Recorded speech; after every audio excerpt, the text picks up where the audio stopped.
Hello students, स्वागत है आपका साइंस क्वेस्ट विद एनकेटी पर। बच्चों, इस वीडियो में हम स्टार्ट करने वाले हैं बायोलॉजी अल्फ़ाबेट सीरीज़, जहां हम हर लेटर, जितने भी अल्फ़ाबेटिकल लेटर्स हैं 26 के 26, हर लेटर के साथ सीखेंगे इम्पॉर्टेंट बायोलॉजिकल टर्म्स जो class 9, 10th, 11th, 12th, NEET और इवन अदर कॉम्पिटिटिव एग्ज़ाम जिनमें कि आपका साइंस आता है, उन सभी के लिए बहुत ही इंपॉर्टेंट है। तो बिना टाइम वेस्ट किए चलिए शुरू करते हैं biology terms, starting with letter A. सबसे पहला वर्ड है हमारे पास एकोमोडेशन। इसका क्या मतलब है? Changing the shape and focal length of the eye lens to focus on near और डिस्टेंट ऑब्जेक्ट्स। जो भी आपके कोई भी हम ऐसी वस्तु, ऐसी चीज़, ऐसा ऑब्जेक्ट जो हमारे आंखों के नज़दीक है या दूर है, उसको प्रॉपरली देखने के लिए जब हमारे आई का जो लेंस है वो अपना शेप चेंज करता है या अपने फोकल लेंथ में तब्दीली लाता है, तो इसी को कहा जाता है accommodation. So accommodation is the changing the shape and focal length of the eye lens so that वो फोकस कर सके, हमारा आँख, हमारे आई लेंस फोकस कर सके नियर, यानी कि जो चीज़ पास में है या फिर जो चीज़ दूर है उस पर। Second word is anatomy. Now what is anatomy? Anatomy is the study of internal structure of organisms. जितने भी ऑर्गेनिजम्स हैं बच्चों, उनके बॉडी का जो इंटरनल ऑर्गन्स है, जो इंटरनल जो भी बॉडी जिस तरीके से बनी हुई है, उसको स्टडी करना ही आपका क्या कहलाता है? एनाटमी। और अगर किसी की बॉडी के बाहरी फीचर्स यानी कि एक्सटर्नल फीचर्स को हम स्टडी करते हैं तो उसको हम क्या कहते हैं? मॉर्फोलॉजी। तो ऐसे ही आपके होते हैं ह्यूमन एनाटमी, जिसमें कि ह्यूमन के अंदर के जितने भी सिस्टम्स हैं उनको स्टडी किया जाता है, या फिर प्लांट एनाटमी, जो प्लांट के अंदर के टिश्यूज़ हैं, वस्कुलर टिश्यूज़ या अदर टिश्यूज़ जो परमानेंट टिश्यूज़ हैं, उन सब की स्टडी करना, that comes under plant anatomy. Third word हमारे पास आता है बच्चों अडेप्टेशन। ये आप लोगों ने भी बहुत सुना होगा। स्ट्रक्चरल और functional change that helps an organism to survive. यानी कि कोई ऑर्गेनिज्म अपने सराउंडिंग के अकॉर्डिंग, अपने जो भी उसका हैबिटेट है उसके अकॉर्डिंग अपने अंदर जो स्ट्रक्चरल और फंक्शनल चेंज लाता है, that is called adaptation. Commonly आप लोगों ने भी सुना है कि अगर हमें कहीं पे सर्वाइव करना है तो हमें उस पर्टिकुलर माहौल के अकॉर्डिंग अपने आप को अडेप्ट करना पड़ता है, अपने अंदर वो अडेप्टेशंस लाने पड़ते हैं, वो कैरेक्टरिस्टिक्स डेवलप करने पड़ते हैं। तो वैसे ही कुछ बॉडीली चेंजेस अगर हमारे अंदर आए तो वो स्ट्रक्चरल चेंज हो गया, और हमारी बॉडी के कुछ फंक्शंस में चेंजेस आ जाए, that comes under functional change. अगर हम इसके एग्जांपल्स के को समझें तो जैसे कि आपने डेजर्ट प्लांट्स में देखा होगा, फॉर एग्जांपल कैक्टस, इसमें लीव्स जो है बच्चों वो किस में मॉडिफाई हो जाता है? स्पाइंस में। कैक्टस में, जिसको ओपेंशिया भी कहते हैं, इसमें लीव्स जो है वो स्पाइंस में यानी कि कांटों में कन्वर्ट हो गए, मॉडिफाई हो गए। किस लिए? To reduce water loss, water loss कम हो, क्योंकि लीव्स के थ्रू अगर लीव्स फोलिएज लीव्स होंगे यानी कि लीव्स का सरफेस एरिया ज़्यादा होगा तो ट्रांसपिरेशन भी ज़्यादा होगा। तो जो स्पाइंस है कैक्टस प्लांट में, उसमें सरफेस एरिया ही रिड्यूस हो गया तो ट्रांसपिरेशन भी रिड्यूस हो जाएगा, जिससे कि वाटर लॉस नहीं हो पाएगा। दूसरा एग्जांपल अगर हम एनिमल में देखें तो पोलर बेयर। जो पोलर बेयर होता है यानी कि जो ध्रुवीय भालू है, उसके पास क्या मौजूद है? उसके पास क्या अडेप्टिव फीचर्स हैं? उसका जो फर है वो थिक होता है, उसके पास फैट लेयर होती है जिसको ब्लबर कहते हैं फॉर इंसुलेशन, ताकि उसके बॉडी का जो हीट है वो बाहर ना निकले, उसके अंदर गर्मी बनी रहे। साथ ही साथ में जो पोलर बेयर है उसका फर कैसा होता है? किस कलर का होता है? वाइट कलर का होता है, for camouflage in snow, so that वो स्नो के अंदर यानी कि जो बर्फ़ है, क्योंकि ध्रुवीय जो प्रदेश हैं वो तो बर्फीले होते हैं, तो जो पोलर रीजन्स है वहाँ पे वो अपने आप को प्रॉपरली कैमोफ्लाज यानी कि ढक सके, कवर कर सके, इसके लिए उसका जो फर है वो कैसा होता है? वाइट कलर का होता है। तो ये उसके अंदर कुछ अडेप्टिव फीचर्स हैं। नेक्स्ट वर्ड है बच्चों active transport. The transport of a substance like salt or ions across a cell membrane with expenditure of energy often against a concentration gradient.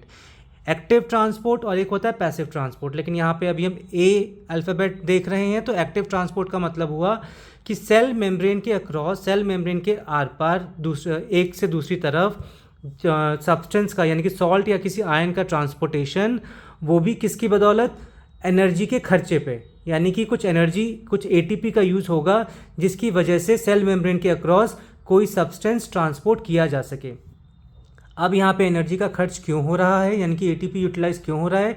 क्यों? क्योंकि कॉन्सेंट्रेशन ग्रेडियंट अगेंस्ट है, मतलब यहाँ पे high concentration से लो नहीं बल्कि लो कॉन्सेंट्रेशन से हाई कॉन्सेंट्रेशन की तरफ सब्सटेंस ट्रांसपोर्ट किया जा रहा है।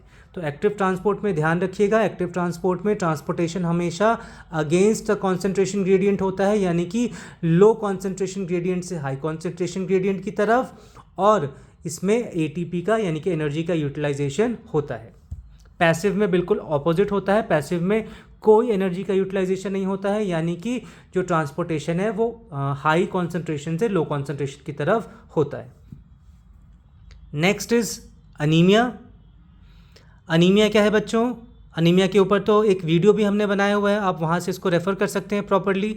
अनीमिया इज़ द डेफिशिएंसी और shortage of red blood corpuscles, जिसको हम इरिथ्रोसाइट्स कहते हैं, और हीमोग्लोबिन जो कि आरबीसी में ही मौजूद होता है इन रेड ब्लड कॉर्पसल्स। अगर आपकी बॉडी में रेड ब्लड कॉर्पसल्स या रेड ब्लड सेल्स की कमी हो जाए, या फिर हीमोग्लोबिन रेड ब्लड सेल्स में मौजूद नहीं है, या उनका शेप डिस्टॉर्ट हो गया, ख़राब हो गया, हीमोग्लोबिन ही प्रेजेंट नहीं है, तो आपकी बॉडी में अनीमिया डेवलप हो जाए। Next term is autotroph. Autotroph किसको बोलते हैं? An organism which makes its own food from raw materials, यानी कि ऐसे ऑर्गेनिज्म जो अपना खाना खुद बना लेते हैं, अपना खाना स्वयं बनाते हैं। किसकी मदद से? रॉ मटेरियल्स की मदद से। जैसे कि ग्रीन प्लांट्स हैं आपके, वो कैसे हैं? दे आर ऑटोट्रॉफ्स, यानी कि ग्रीन प्लांट्स में क्लोरोप्लास्ट है सेल ऑर्गेनली, उसके अंदर क्लोरोफिल ग्रीन पिगमेंट प्रेजेंट होता है, जिसकी मदद से प्लांट्स जो हैं एटमॉस्फेयर से CO2 carbon dioxide and soil से वाटर H2O को लेते हैं, और सनलाइट और क्लोरोफिल की मदद से ये बनाते हैं ग्लूकोज, यानी कि जो इनका प्लांट का ऑटोट्रॉफ का मेन फूड होता है, मेन प्रोडक्ट होता है। और ऑक्सीजन इस केस में क्या होती है? लिबरेट होती है, इवॉल्व हो जाती है एटमॉस्फेयर में। सो ऑटोट्रॉफ जो हैं वो रॉ मटेरियल्स को यूज़ करते हैं और अपना भोजन स्वयं बना लेते हैं। तो ऑटोट्रॉफ हेटरोट्रॉफ के बिल्कुल ऑपोजिट हैं। हेटरोट्रॉफ ऐसा नहीं कर पाते हैं, वो ऑटोट्रॉफ के ऊपर हमेशा डिपेंड होते हैं। अब हम बात करेंगे नेक्स्ट एंटीबॉडी की। They are the chemical substances in blood which fight bacteria, toxins and other foreign substances. ये वो केमिकल सब्सटेंस हैं जो हमारे ब्लड में मौजूद होते हैं, और ये किससे लड़ने में सहायक होते हैं?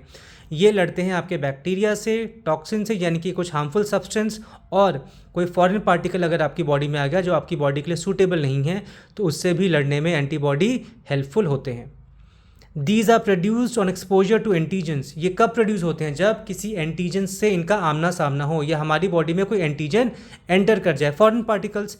Chemical substances found on germ cells, यानी कि जो आपके जर्म्स हैं, जो बैक्टीरियाज हैं, जो पैथोजेंस हैं, उनके ऊपर कुछ केमिकल सब्सटेंस मौजूद होते हैं। यानी कि जैसे ही कोई भी जर्म्स आपकी बॉडी में एंटर करेगा, तो उनके बॉडी के सरफेस पे मौजूद होंगे कुछ केमिकल सब्सटेंस जो कि ट्रिगर करेंगे क्या? एंटीबॉडी का प्रोडक्शन। और जब एंटीबॉडी प्रोड्यूस होगा तो ये उनसे फाइट करने में हेल्पफुल होगा। एक और बात बच्चों कि जो आपका ये एंटीबॉडी है, ये प्रोड्यूस कौन करता है? Antibodies are produce by B lymphocytes, यानी कि बी सेल्स। ये WBC के ही टाइप है, बी लिम्फोसाइट्स। तो एंटीबॉडीज़ जो हैं they are produced by the B lymphocytes. तो जब आपका, अगर और स्पेसिफिकली हम बात करें, तो when a B lymphocyte gets activated by an antigen, it differentiates into plasma cells. यही बी लिम्फोसाइट प्लाज्मा सेल में डिफ्रेंशिएट होगा, and these plasma cells will secrete large amount of antibodies. I repeat, जो B lymphocyte है वो पहले plasma cells में differentiate होगा, और यही प्लाज्मा सेल्स आपके प्रोड्यूस करेंगे बहुत ही ज़्यादा मात्रा में एंटीबॉडीज़। तो इसको आप लोग याद रखिएगा। बी लिम्फोसाइट्स एंटीबॉडीज़ को प्रोड्यूस करते हैं, और टी लिम्फोसाइट्स बच्चों एंटीबॉडीज़ प्रोड्यूस नहीं करते हैं। इसको भी आप लोग ध्यान रखिएगा, बल्कि वो बी लिम्फोसाइट्स को हेल्प करते हैं for the production of antibodies. साथ ही साथ में जो आपका टी लिम्फोसाइट है वो सेल मीडिएटेड इम्यूनिटी में इन्वॉल्व होता है। अब इस सेल मीडिएटेड इम्यूनिटी क्या है, इसको हम किसी और वीडियो में डिस्कस करेंगे।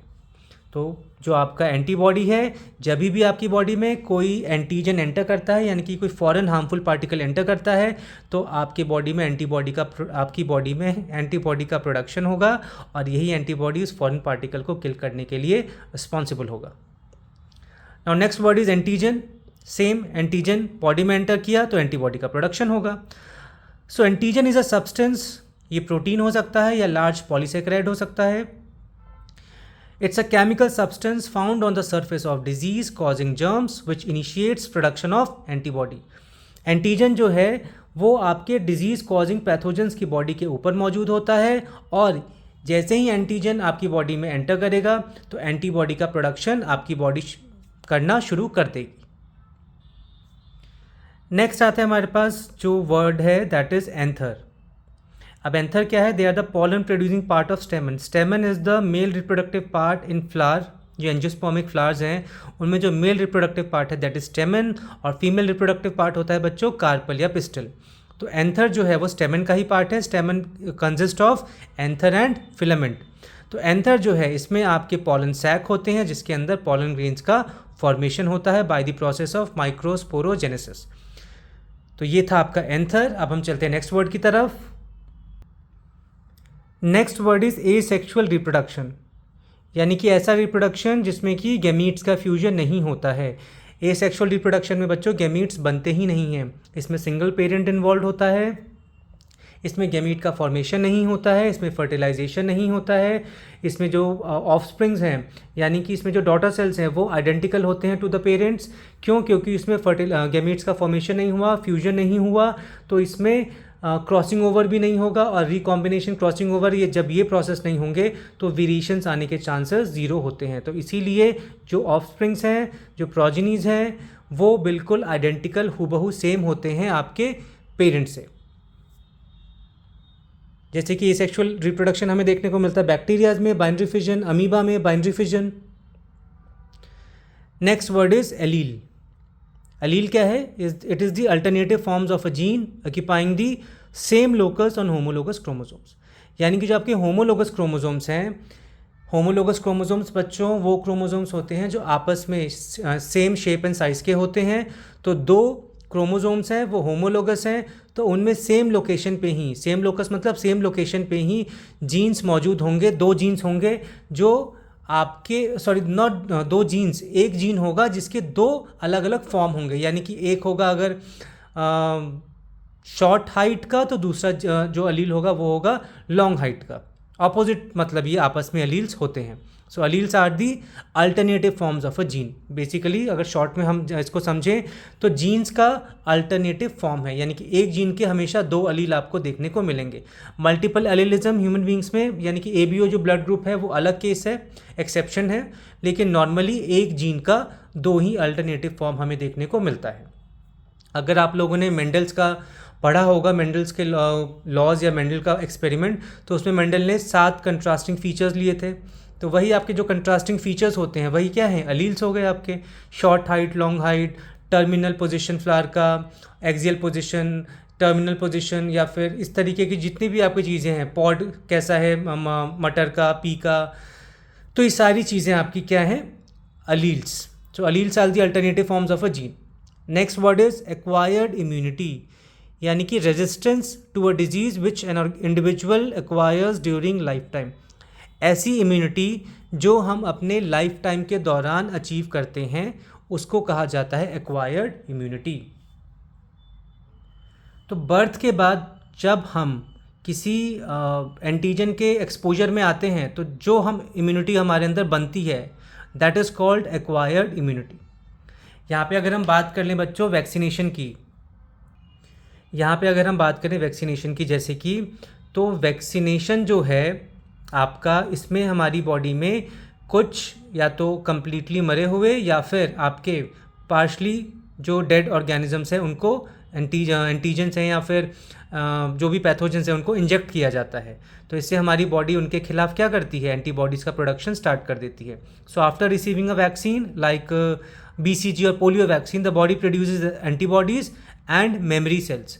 तो आपकी बॉडी में वैक्सीनेशन प्रोसेस के दौरान जो एंटीबॉडीज़ बन गए, मेमोरी सेल्स बन गए, अब जब आपका कभी रियल लाइफ में आगे चल के कुछ सालों बाद जब किसी रियल पैथोजन से सामना होगा तो आपकी बॉडी तुरंत एंटीबॉडीज़ प्रोड्यूस करना शुरू कर देगी। अदरवाइज बॉडी को एंटीबॉडी प्रोड्यूस करने में भी टाइम लग सकता है, और तब तक क्या होगा? हमारी बॉडी को जो पैथोजन है, जो डिजीज़ कॉजिंग माइक्रोब है, वो नुकसान पहुंचा के चला गया होगा।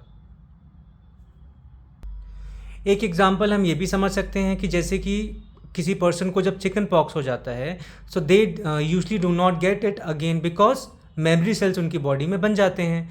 किसी भी पर्सन के अंदर, किसी भी पर्सन को अपने लाइफ टाइम में अगर चिकन पॉक्स हो जाए तो उस बच्चों उसके अंदर मेमोरी सेल्स बन जाते हैं, जिसकी वजह से दोबारा उसको होने का चांस कम हो जाता है।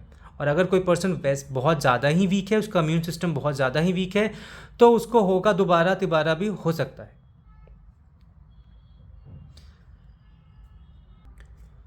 एक बात यहाँ पे और देख लें बच्चों एक्वायर्ड इम्यूनिटी में, तो एक्वायर्ड इम्यूनिटी भी दो टाइप की हो गई, एक एक्टिव इम्यूनिटी, एक पैसिव इम्यूनिटी। एक्टिव इम्यूनिटी में क्या होता है, body produces its own antibodies, यानी कि बॉडी खुद ब खुद एंटीबॉडी प्रोड्यूस करती है। या तो आपको कोई इन्फेक्शन हुआ है या वैक्सीनेशन लगा है, तो इस दौरान बॉडी खुद ब खुद एंटीबॉडी प्रोड्यूस करती है। दूसरा जो टाइप है दैट इज़ पैसिव इम्यूनिटी, इसमें antibodies are receive from another source. Passive immunity में हम एंटीबॉडीज़ को किसी सोर्स से लेते हैं, यानी कि बनी बनाई एंटीबॉडी हमारी बॉडी में इंजेक्ट कर दी जाती है। तो ये हो सकता है जैसे कि आपका मदर मिल्क से, जो इनिशियल स्टेज होता है बच्चों का, जो इन्फेंट होता है, जब वो मदर मिल्क पे डिपेंड होता है तो उस दौरान उसको मदर मिल्क से एंटीबॉडीज़ मिलता है। साथ ही साथ में जैसे कि अगर एंटीटॉक्सिन इंजेक्शंस लगते हैं आपके, अगर सांप काट ले तो उस दौरान सांप ने अगर आपको काटा तो आपकी बॉडी एंटीबॉडीज़ प्रोड्यूस करना शुरू करेगी। इसको तो प्रोडक्शन में फिर एंटीबॉडीज़ लड़ेगी, तो तब तक तो बहुत टाइम लग जाएगा और उस दौरान मौत भी हो सकती है। तो तुरंत पेशेंट को जब लेके जाते हैं तो उसको जो है उसकी बॉडी में एंटीटॉक्सिन इंजेक्ट किया जाता है। तो ये था आपका एक्वायर्ड इम्यूनिटी, जिसको थोड़ा डिटेल में हमने देखा। इसमें दो टाइप्स देखे, एक्टिव और पैसिव। एक्टिव में बॉडी खुद ब खुद बनाती है एंटीबॉडी, पैसिव में हमें बाहर से बनी बनाई एंटीबॉडी हमारी बॉडी में इंजेक्ट कर दी जाती है। Next word is antiseptic. It's a substance applied to the body which prevents growth of some bacteria and destroys others. ऐसा सब्सटेंस जो हम अपनी बॉडी पे अप्लाई करते हैं, जो कि हमारी बॉडी पे बैक्टीरियल ग्रोथ या अदर पैथोजेनिक ग्रोथ को रोकने का काम करती है। एग्जाम्पल से समझे बेटर तरीके से, सबसे बेस्ट एग्जाम्पल जो हमारे घरों में भी कॉमनली पाया जाता है antiseptic, that is Dettol, Savlon. और इसके अलावा आयोडीन, यानी कि टिंचर आयोडीन, जो कि वुंड्स को, चोट को क्लीन करने के लिए यूज़ किया जाता है। हाइड्रोजन पेरोक्साइड हो गया बच्चों, जो कि वुंड को यानी कि चोट को क्लीन करने के लिए यूज़ किया जाता है। डेटॉल, सेवलॉन आपको हमने बता ही दिया, हमारे घरों में यूज़ होता है। कहीं भी कट लग गया, कहीं चोट लग गई तो हम डेटॉल और सेवलॉन का यूज़ करते हैं। बोरिक एसिड होता है, बोरिक एसिड बच्चों माइल्ड एंटीसेप्टिक है, इसको आइज़ या स्किन के लिए यूज़ किया जाता है। एक और एंटीसेप्टिक एग्जांपल है जो आप लोगों ने सुना होगा कहीं ना कहीं, क्लोरहेक्सिडिन, जिसको एज अ माउथ वॉश भी यूज़ किया जाता है, क्लोरहेक्सिडिन, या फिर सर्जिकल क्लीनिंग के लिए भी इसको यूज़ करते हैं। तो एंटीसेप्टिक जो है बच्चों, इसको यूज़ किया जाता है लिविंग टिश्यूज़ के ऊपर, इसको आप लोग ध्यान रखिएगा। और इसी का कंट्रास्ट यानी कि एक डिसइंफेक्टेंट भी होता है। एंटीसेप्टिक डिसइंफेक्टेंट में आप लोग कंफ्यूज मत हुआ कीजिए। एंटीसेप्टिक जो है वो लिविंग टिश्यूज़ के ऊपर यूज़ होता है, वेरेज जो डिसइंफेक्टेंट है वो नॉन लिविंग सर्फेसेस पे यूज़ होता है। घरों में जो है मॉपिंग के लिए, यानी कि जो पोंछा वगैरह लगता है, उसमें जो हम लोग फिनाइल वगैरह यूज़ करते हैं या कोई भी केमिकल डिटर्जेंट्स या कुछ भी ऐसी चीज़ होती है, तो उसको हम नॉन लिविंग सरफेस पे यूज़ कर रहे होते हैं, तो वो आपका डिसइंफेक्टेंट है। वो वहाँ पे आप डेटॉल नहीं यूज़ करेंगे जो आप एज एंटीसेप्टिक यूज़ कर रहे थे, या सेवलॉन आप यूज़ नहीं करेंगे। तो इन दोनों में आप ये डिफरेंस को ध्यान रखिएगा। एंटीसेप्टिक लिविंग टिश्यू के ऊपर अप्लाई किया जाता है और डिसइंफेक्टेंट नॉन लिविंग सरफेस के ऊपर। नेक्स्ट वर्ड जो है हमारे सामने, दैट इज एंटीटॉक्सिन। अब ये क्या है? It is a substance produced in animal bodies. ये एक ऐसा सब्सटेंस है जो एनिमल की बॉडी में प्रोड्यूस होता है, विच न्यूट्रलाइज्ड द पॉइजन, जो कि टॉक्सिन है, produce by the invading germs. कोई भी जर्म, कोई भी पैथोजन अगर हमारी बॉडी में एंटर करता है, या फिर सांप का एग्जांपल एक ले लेते हैं हम, स्नेक जो है, अगर स्नेक बाइट हो जाए तो इस केस में हमारी बॉडी एंटीटॉक्सिन प्रोड्यूस करेगी, या फिर अगर हमें तुरंत बाहर से antitoxin in the form of injection या वैक्सीन हमें लेना पड़े, तो उस केस में क्या होगा, हमारी बॉडी में जो भी टॉक्सिन एंटर किया है, जो भी पॉइजन एंटर किया है, उसको न्यूट्रलाइज करने का काम ये एंटीटॉक्सिन करता है। Next is alveoli. Alveoli are tiny air sac in lungs for gas exchange. ये एल्वेलाई जो है बच्चों, ये प्रेजेंट होता है, अगर हम बात करें ह्यूमन बींग्स की, तो हमारे लंग्स में एल्वियोलर सैक मौजूद होते हैं, और इनके अक्रॉस गैशियस एक्सचेंज होता है, यानी कि O2 एंड CO2 का एक्सचेंज होता है। जो हमारे लंग्स में एल्विलाई प्रेजेंट हैं, they are the grape like structures, balloon like structures होते हैं, और ये बच्चों मॉइस्ट होते हैं। साथ ही साथ में they are richly supplied with the blood vessels, ये पूरी ब्लड कैपिलरी से सराउंडेड होते हैं। इनका जो सरफेस है, सरफेस एरिया ज़्यादा होता है, they have large surface area, और ये थिन भी होते हैं, सो दैट गैशियस एक्सचेंज इनके अक्रॉस ईजीली हो सके। नेक्स्ट वर्ड इज ATP, यानी कि adenosine triphosphate. It is the energy currency of the cell. ये क्या है? सेल का, हमारी बॉडी में जो सेल्स हैं उनका एनर्जी करेंसी है। Produced primarily in the mitochondria, और ये मेनली आपका कहाँ प्रोड्यूस होता है? माइटोकॉन्ड्रिया के अंदर, by the cellular respiration, and releases metabolic energy when it gives up it's third phosphate group. यानी कि जब ये अपना तीसरा फॉस्फेट ग्रुप, तो यानी कि जो इसके ATP जो है, जब वो ब्रेक डाउन होगा तो एक फॉस्फेट ग्रुप टूटेगा, ADP बन जाएगा, फिर दूसरा टूटेगा, AMP बन जाएगा। तो इसी तरीके से आपका जो फॉस्फेट का जो बॉन्ड है बना हुआ एडिनोसिन के साथ, जब ये ब्रेक डाउन होगा तो आपकी जो एनर्जी लिबरेट होगी, यही एनर्जी यूज़ होती है किस में? वेरियस मेटाबॉलिक प्रोसेसेस में। जो हमारी बॉडी में various life process, metabolic process चलते हैं, वहीं पे आपकी ये ATP यूटिलाइज होती है। Next is autosomes. हमने पढ़ा हुआ है क्रोमोसोमल स्टडी में ऑटोजोम्स एंड सेक्स क्रोमोसोम्स होते हैं। तो ऑटोजोम्स क्या है? Any chromosome that is not a sex chromosome. वो क्रोमोसोम जो सेक्स क्रोमोसोम नहीं है उनको हम ऑटोजोम्स कहते हैं। ह्यूमन बींग्स में बात करें तो XX और XY they are the sex chromosomes. उनके अलावा जो बचे वो आपके ऑटोजोम्स हो गए। The kind of chromosomes which determine general body features like complexion, height, seed colour etcetera. ये वो क्रोमोसोम्स के टाइप्स हैं जो कि हमारी बॉडी में हमारे कॉम्प्लेक्शन यानी कि कलर, हाइट, या प्लांट्स में बात करें तो सीड कलर, इन सबको जो डिटरमाइन करता है that is autosomes. Human beings में बात करें तो humans have 22 pairs of autosomes. Human beings में टोटल 22 पेयर्स यानी कि 44, एक सेल में 44 क्रोमोसोम्स ऑटोसोम्स प्रेजेंट होते हैं, और बाकी के जो आपके बचे दो वो हो गए आपके सेक्स क्रोमोसोम। फीमेल में XX और मेल्स में XY। Next is antibiotic. Antibiotic क्या है बच्चों? They are the chemical substance produced by a micro organism which can stop growth of some disease causing bacteria and fungi. ये वो chemical substance है जो कि प्रोड्यूस होता है किसके द्वारा? माइक्रो ऑर्गेनिज्म के द्वारा, और ये ग्रोथ रोकने का काम करता है। यानी कि किसका ग्रोथ? जो डिजीज कॉजिंग पैथोजेंस है, यानी कि बैक्टीरिया एंड फंजाई। एग्जाम्पल है आपका यहाँ पे पेनिसिलिन। पेनिसिलिन जो है वो एक फंगस से ऑब्टेन किया जाता है जिसका नाम है पेनिसिलियम नोटेटम। तो एक बैक्टीरिया या फंजाई के स्ट्रेन से हम वो पर्टिकुलर एंटीबायोटिक को निकालते हैं, और हम दूसरे स्पीशीज़ के बैक्टीरिया या फंजाई को, या दूसरे स्ट्रेन के बैक्टीरिया फंजाई को किल करने के लिए उसको यूज़ करते हैं। डेली लाइफ में जब हम सबकी तबीयत ख़राब होती है तो आप जानते हैं कि डॉक्टर्स हमें एंटीबायोटिक्स प्रिस्क्राइब करते हैं, और ये एंटीबायोटिक्स का हमें कोर्स बताते हैं जिसको हमें प्रॉपरली फॉलो करना होता है। अगर हम एंटीबायोटिक का कोर्स बीच में छोड़ देंगे या ज़रूरत से ज़्यादा एंटीबायोटिक कंज्यूम कर लेंगे तो वो भी हमारे लिए ख़तरनाक हो सकता है, क्योंकि हमारी बॉडी में एंटीबायोटिक रेजिस्टेंस जनरेट हो जाएगा। तो ध्यान रखिएगा, एंटीबायोटिक्स जो हैं वो केमिकल सब्सटेंस हैं जो कि माइक्रो ऑर्गेनिजम्स के द्वारा ही प्रोड्यूस होते हैं, और वो दूसरे पैथोजेंस को किल करने के लिए काम आते हैं। नेक्स्ट वर्ड आता है अब हमारे सामने बच्चों, दैट इज़ एसेप्टिक, यानी कि free of micro organisms. Septic आ गया तो यानी कि माइक्रो ऑर्गेनिज्म से इन्फेक्शन हुआ है, यानी कि माइक्रो ऑर्गेनिज्म ने इन्वेड किया है और इन्फेक्शन कॉज किया है। लेकिन अगर एसेप्टिक या एसेप्सिस की बात करें तो यहाँ पे माइक्रो ऑर्गेनिजम्स का कोई रोल नहीं है, माइक्रो ऑर्गेनिजम्स एब्सेंट हैं। The particular reason is free from micro organism, जिसके लिए हम टर्म यूज़ करते हैं sterile. Sterile means free from germs या free from pathogens. Next is anabolism. दो वर्ड आते हैं मेटाबॉलिज्म में, एनाबॉलिज्म और कैटाबॉलिज्म। तो एनाबॉलिज्म क्या है बच्चों? The metabolic process of building complex molecules from simpler ones, यानी कि सिंपल मॉलिक्यूल से कॉम्प्लेक्स मॉलिक्यूल्स बनाना, इसी प्रोसेस को कहा जाता है एनाबॉलिज्म। एग्जाम्पल यहाँ पे दिया हुआ है फोटोसिंथेसिस का। तो अब फोटोसिंथेसिस में हम जानते हैं CO2 और H2O जो कि सिंपल मॉलिक्यूल्स हैं, इनको यूज़ करके बनाया जाता है ग्लूकोज।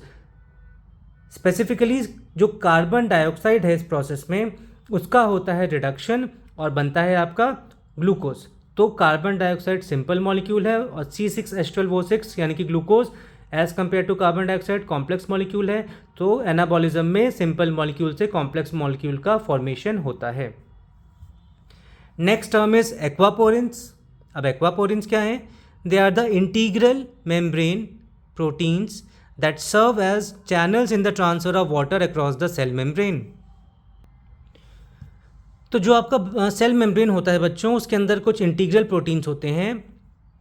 इंटीग्रल और पेरिफेरल दो टाइप के प्रोटीन्स होते हैं। इंटीग्रल जो है वो एम्बेडेड होते हैं सेल मेम्ब्रेन के अंदर, तो उसी में आपका एक एग्जांपल है एक्वापोरेंस। तो एक्वापोरेंस में टर्म आया एक्वा मतलब वाटर से रिलेटेड होगा, पोरेंस मतलब कुछ पोर्स होंगे।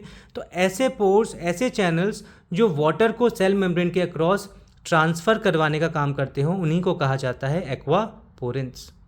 Next is axon. ये आपका न्यूरॉन का पार्ट है। न्यूरॉन के पार्ट में सेल डेंड्राइट, सेल बॉडी और एक्सॉन होते हैं मेनली। तो ये आपका मेन लॉन्ग फाइबर या ब्रांच्ड है लीडिंग फ्रॉम अ न्यूरॉन। ये आपका न्यूरॉन का पार्ट है, एक लॉन्ग फाइबर होता है विच कैरीज इम्पल्सेस, जो कि नर्व इम्पल्स को कैरी करता है away from the neuron cell body. Dendrites cell body की तरफ इम्पल्सेस को लेके आता है और एक्सॉन सेल बॉडी से इम्पल्सेस को दूसरे न्यूरॉन्स की तरफ सेंड करने का काम करता है। तो एक्सॉन आपका न्यूरॉन का पार्ट है जो कि कैरी करता है impulses away from the neuron cell body. I hope बच्चों आपको ये चीज़ें समझ में आ रही होगी, क्योंकि हमने जो इम्पॉर्टेंट आपके वर्ड्स हैं, ऐसे तो हम अगर कलेक्ट करने बैठे तो अनलिमिटेड वर्ड्स हो जाएंगे, लेकिन जो इंपॉर्टेंट वर्ड्स हैं जो आपके 9th 10th 11th 12th NEET के पर्सपेक्टिव से या किसी अदर एग्ज़ाम के पर्सपेक्टिव से, किसी कॉम्पिटिटिव एग्ज़ाम के पर्सपेक्टिव से इंपॉर्टेंट है, उनको हमने यहाँ पे सेलेक्ट करके आपके लिए प्रोवाइड करवाया है। अब एक टर्म आता है बच्चों एफरेंट। एक होता है एफरेंट, इसका ऑपोजिट होता है इफरेंट, बस एक ही जगह ई लगा दीजिए। तो एफरेंट क्या है?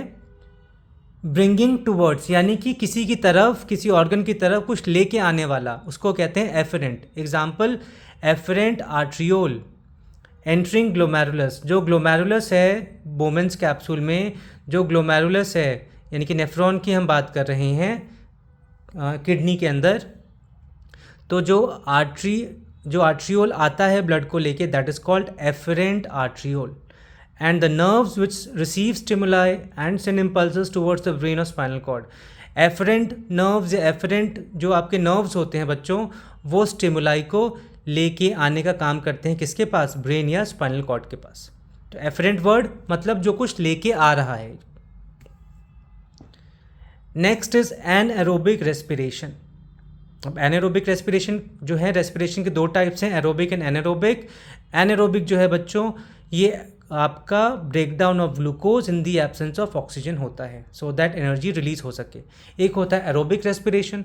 एरोबिक जो है it takes place in the presence of oxygen, उसमें लार्ज अमाउंट ऑफ बनता है एटीपी। और एनारोबिक में जो है it takes place in the absence of oxygen, और इसमें एटीपी का जो नंबर है वो भी आपका कम रहता है, यानी कि एनर्जी का अमाउंट इसमें कम होता है, कम प्रोडक्शन होता है। एनएरोबिक रेस्पिरेशन आप लोगों ने पढ़ा होगा, सुना होगा। इसके जैसे अगर आप इसमें एग्जांपल समझें तो फर्मेंटेशन हो गया, अल्कोहलिक फर्मेंटेशन हो गया, या लैक्टिक एसिड फॉर्मेशन हो गया। लैक्टिक एसिड फॉर्मेशन हमारी बॉडी में होता है, हमारे मसल्स में होता है, और अल्कोहलिक फर्मेंटेशन हमें ईस्ट में देखने को मिलता है। अगर हम अपने सेल्स के अंदर बात करें तो जो एनारोबिक रेस्पिरेशन है उसमें क्या होता है? उसमें सिर्फ ग्लाइकोलिसिस होगा सेल के साइटोप्लाज्म में। इसमें क्रैब साइकिल और इलेक्ट्रॉन ट्रांसपोर्ट चेन जो है सिस्टम है वो नहीं होगा। लेकिन अगर एरोबिक रेस्पिरेशन है दूसरी तरफ, तो वहाँ पे ग्लाइकोलिसिस भी होगा followed by Krebs cycle and ETS. But याद रखिए एनारोबिक में ऐसा नहीं होता है। Anaerobic respiration only takes place in the cell cytoplasm. इसमें एनर्जी का प्रोडक्शन भी कम होता है, ये ऑक्सीजन के एब्सेंस में होता है। नाउ नेक्स्ट टर्म जो हमारे सामने आ रहा है ये थोड़ा ज़्यादा इंपॉर्टेंट है, that is amniocentesis, technique to detect genetic abnormalities in foetus. यानी कि जो फीटस है, जो अभी यूट्रस के अंदर जिसका डेवलपमेंट हो रहा है, उसमें अगर कोई जेनेटिक, कोई क्रोमोजोमल एबनॉर्मैलिटीज़ हैं, कोई क्रोमोजोमल प्रॉब्लम्स हैं, तो उसको डिटेक्ट करने के लिए, पता लगाने के लिए जो टेस्ट किया जाता है उसको हम कहते हैं एमनियोसेंटेसिस। तो बच्चों, एमनियोसेंटेसिस एक प्रीनेटल डायग्नोस्टिक टेक्निक है जिसके अंदर small amount of amniotic fluid को लिया जाता है। कहाँ से?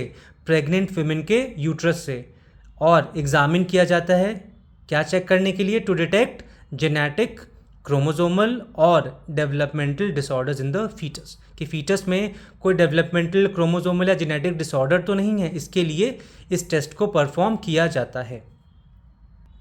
तो ये एक प्रीनेटल टेस्ट है, यानी कि ये बिफोर बर्थ जो फीटस है उसके साथ परफॉर्म किया जा रहा है, उसके ऊपर एक टेस्ट परफॉर्म किया जा रहा है।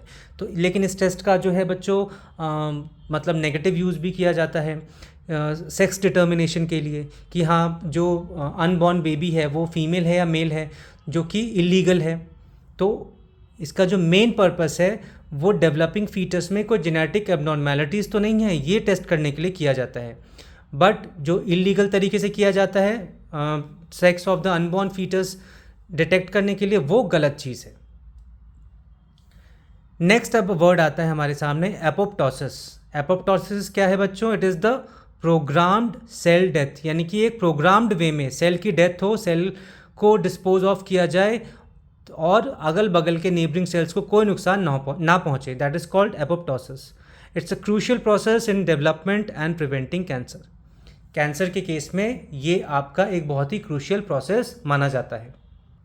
तो अगर बॉडी में कोई कैंसरस सेल्स हैं या ट्यूमर है तो एपोप्टोसिस में क्या होता है? एपोप्टोसिस जो है it's a process of programmed cell death in which a cell dies in a controlled and regulated manner.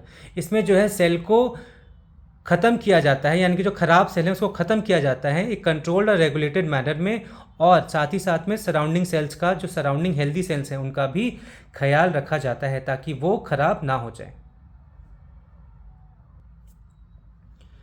Next term आते हैं बच्चे अब हमारे सामने, that is apical dominance. Apical dominance क्या है? The phenomenon where the main central stem of the plant grows more strongly than other side stems, यानी कि जो मेन सेंट्रल स्टेम है वो ज़्यादा ग्रो करता है as compare to the other side stems या ब्रांचेस के कंपैरेटिवली। एपिकल डोमिनेंस जो है वो ऑक्सिन के द्वारा, ऑक्सिन जो है एक फाइटो हार्मोन है, प्लांट हार्मोन है, उसके द्वारा प्रमोट किया जाता है। So apical dominance is the phenomenon in which the apical bud, यानी कि जो टर्मिनल बड है वो इनहिबिट कर देता है ग्रोथ ऑफ लेटरल या एक्सिलरी बड्स को। तो याद रखिएगा इसमें ऐसा क्यों होता है, क्योंकि जो ऑक्सिन है यानी कि जो प्लांट ग्रोथ हार्मोन ऑक्सिन है वो प्रोड्यूस होता है इन द एपिकल बड। जो एपिकल बड है प्लांट में उसमें ऑक्सिन प्रोड्यूस होता है, तो वो एपिकल बड का प्रमोशन करता है, लेकिन जो लेटरल बड्स हैं उनके प्रमोशन को, उनके ग्रोथ को रोकने का काम करता है।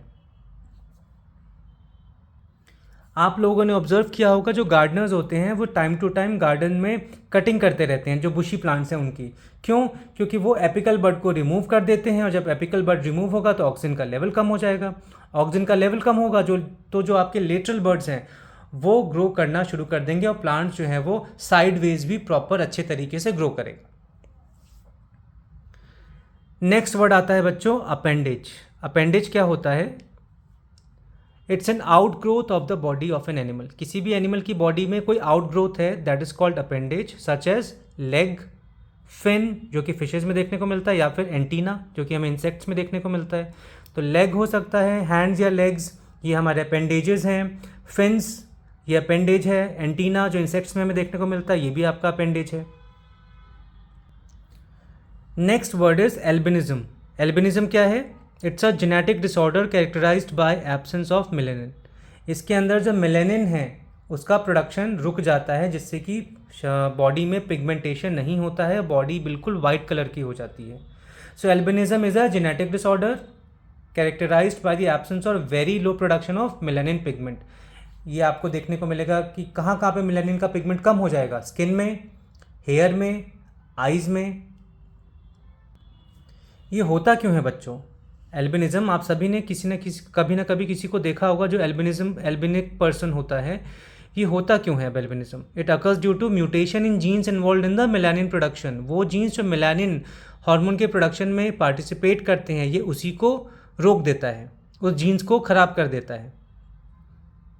और ये आपका, क्योंकि ये जेनेटिक डिसऑर्डर है तो ये बेसिकली ऑटोजोमल रिसेसिव ट्रेट है।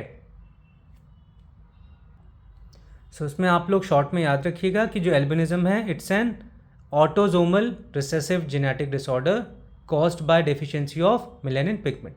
इसमें मेलानिन का प्रोडक्शन बिल्कुल कम हो जाएगा। तो ये था आज की वीडियो में हमने बच्चों देखा बायोलॉजी के important terms starting with alphabet ए। अगर आपको ये वीडियो हेल्पफुल लगा हो तो हमें कमेंट सेक्शन में ज़रूर बताइएगा। इस वीडियो को लाइक और शेयर करना मत भूलिएगा। साथ ही साथ में चैनल को सब्सक्राइब करना भी मत भूलिएगा। अब हम आपसे मिलेंगे नेक्स्ट वीडियो में with next alphabet that is B. Till then keep learning and keep exploring science quest with NKT। Thank you so much.